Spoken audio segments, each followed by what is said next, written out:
Eh bien, bonjour. Aujourd'hui sur Avis Comics, on va parler de Superman Infinite, tome 1, l'ascension du Warworld, par Kennedy Johnson et Daniel Sampere, ou Samper, je ne sais pas comment on dit, au dessin. Alors, je suis pas un gros lecteur de Superman, voire quasiment pas, et je vais en lire, je sais pas, 2 par an, et j'ai entendu que le Superman Infinite était l'une des meilleures séries Infinite, avec Nightwing, alors je me suis lancé. Je vais vous faire un petit point sur le synopsis.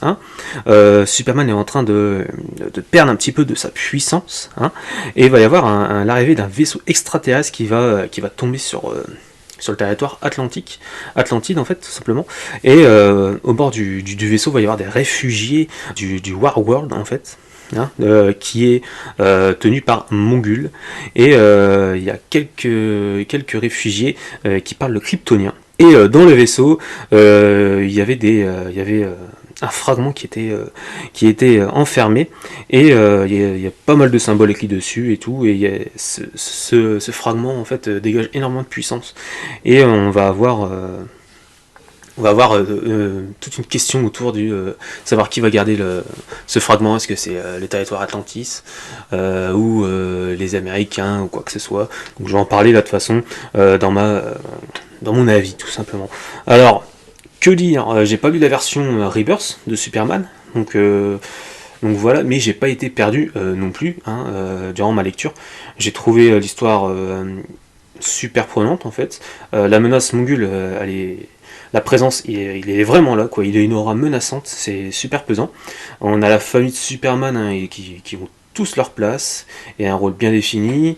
On a le côté de Superman qui veut œuvrer pour le bien, même en se mêlant sur des sujets restés, par rapport aux Atlantes et aux Américains, par rapport au sujet de la pierre, de ce fragment par exemple. Quitte à se mettre des gens ou des héros contre lui, surtout contre certaines actions, quoi. Voilà, il va y avoir une action par exemple où là, il y a des gens qui vont commencer à se poser des petites questions. Mais bon, ça c'est par rapport à des sujets politiques et géopolitiques, par rapport à ce fragment. Après, côté dessin. Le dessin c'est super, quoi.